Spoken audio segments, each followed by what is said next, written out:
ये girlfriend boyfriend ना एक ठो ट्रेंड चल गया, अजब हाल है भाई साहब। एक बात हम आपसे कहना चाहते हैं, मेरे पैसे से अगर आप मोबाइल खरीद लीजिएगा तो अल्टीमेटली इकोनॉमिक्स के हिसाब से उस मोबाइल पर अधिकार किसका होगा? मेरा होगा, क्योंकि पैसा मेरा है। तो आप सोचिए, आप बाप के पैसा से अगर लड़की पटाएंगे तो लड़की किसकी होगी इकोनॉमिक्स के हिसाब से? बाप के लिए। तो लड़कियों को भी कहते हैं कि भाई ऐसा लड़का को मत वैल्यू दो जो बाप की कमाई पे तुमको घुमा रहा है। और लड़कों भी कहते हैं जागो, अगर बहुत शौक है ना गर्लफ्रेंड बनाने का तो अपने पैर पे खड़े हो जाओ। जिस दिन पैर पर खड़े होगे ना उस दिन समझ में आएगा ये सब चीज़ें फालतू चीज़ें होती है। कई लड़के बेचारे का दिल टूट जाता है, उनका शरीर एम्बुलेंस की तरह हो गया है, घायल दिल लेके घूम रहे हैं। अरे फालतू ये सब चीज़ें। जीवन में किसी के लिए आंसू मत बहाइएगा, वो आपके आंसुओं के काबिल नहीं होगा। और जो आपके आंसुओं के काबिल होगा वो कभी आपको रोने नहीं देगा।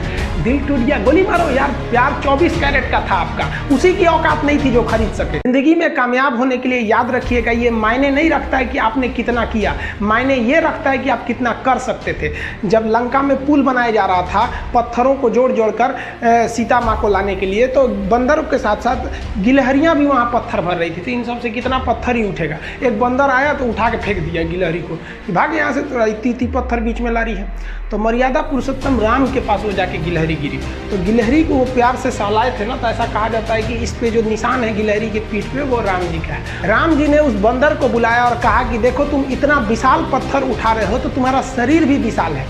ये गिलहरी इतना बड़ा पत्थर उठा रही है जितना इसकी क्षमता है। तो आप अगर कामयाब होना चाहते हैं तो आप ये मत सोचिए कि आप हमने आज 8 घंटे पढ़ लिए या 8 घंटा हम मेहनत किए। आप ये सोचिए कि आप कितना कर सकते थे। और देखिए, जो सपने देखते हैं उनके लिए तो पूरी रात छोटी पड़ जाती है, और सपने पूरे करने वाले के लिए पूरा दिन छोटा पड़ जाता है। अगर आपके अंदर जिम्मेदारी है ना तो आप यकीन मानिए आप चैन से सो नहीं पाएंगे। जिम्मेदारी ऐसी चीज होती है जो रातों की नींद छीन लेती है। रात में जगने वाला हर लड़का आशिक नहीं होता। पैसा और समय में तालमेल बिठाना बहुत जरूरी होता है। पैसा कहता है कि तू कुछ करेगा तो हम आएंगे, जबकि लोग गलती करते हैं। लोग कहते हैं कि पैसा आएगा तब हम कुछ करेंगे, ऐसा नहीं है। पैसा कहता है कि तू मुझे आज बचा ले, मैं कल तुझे बचा लूंगा। पैसा बेशक भगवान नहीं है और ना ये आपके साथ ऊपर तक जाएगा, लेकिन पैसा जब तक आपके साथ है ना तब तक आपको नीचे गिरने नहीं देगा। देखिए, पैसा जीवन में बहुत कुछ है, बहुत कुछ, लेकिन पैसा सब कुछ नहीं है। इंसानियत मायने रखनी चाहिए। समय के साथ आप कभी खिलवाड़ मत कीजिएगा। दुख की बात यह है कि समय बहुत कम है, लेकिन सुख की बात यह है कि अभी भी समय है। लेकिन समय के पास इतना समय नहीं है कि आपको दोबारा समय देगा। वक्त नहीं लगाइए आपको यह निर्धारित करने में कि क्या करना है, वरना वक्त निर्धारित कर देगा आपका क्या करना है। हम सबकी सबसे पहली जो शिक्षक होती है वो माँ होती है, इसलिए माँ का शिक्षित रहना बहुत जरूरी है। अगर कोई शिक्षित माँ है तो वो कभी भी अपने बच्चे को शिक्षा से दूर नहीं करेगी।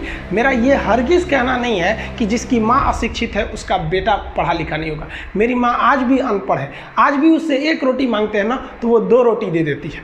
दुनिया की सबसे अच्छा अलार्म जो होता है वो माँ होती है। आप कहिएगा सुबह 7 बजे उठाने के लिए, वो आपको 6 बजे ही उठा देगी और कहेगी बेटा 8 बज गया आपको। इस दुनिया में आपको सबसे बेहतरीन ढंग से जानती है कोई तो आपकी माँ। वो और दुनिया से आपको 9 महीने पहले से जान रही होती है। कहा जाता है कि मेरे नसीब में एक भी गम ना होता अगर मेरी तकदीर लिखने का हक मेरी माँ को मिला होता है। माँ बचपन से पाल के बड़ी होती है। आइए यही ना है छोटका, बड़ा होके क्या बोलेगा? My wife my life. गजब बबुआ गजब। इतना उम्र पे छोड़ दी रहती माई ना तो कुत्ता नोच के खा गया रहता। बड़ा होके कहेगा माई वाइफ माई लाइफ। कभी भी माँ बाप से आप ऊंचे आवाज़ में बात नहीं कीजिएगा, वरना आपको शिक्षित कहलाने का कोई अधिकार नहीं है। और बाप जो होता है ना बड़ा खुददार इंसान होता है, कभी बोल नहीं पाता है। माँ तो बोल भी देती है ना, बाप बोल नहीं पाता है। जेब खाली रहने के बावजूद मैंने बाप को कभी ना कहते नहीं देखा। इस दुनिया में बाप से रईस इंसान मैंने नहीं देखा। देखते होंगे कुछ लोग आपके गलत बात का भी जवाब नहीं दे पाते हैं, तो जवाब देने भाई साहब सबको आता है। बीच में माँ बाप का संस्कार चला आता है, और संस्कार बहुत चीज़ होती है। संस्कार यदि आपके अंदर है तो सब कुछ हारने के बाद भी आप जीत सकते हैं, और अगर संस्कार की जगह अहंकार आ गया ना तो जीता हुआ भी चीज़ों को हार सकते हैं।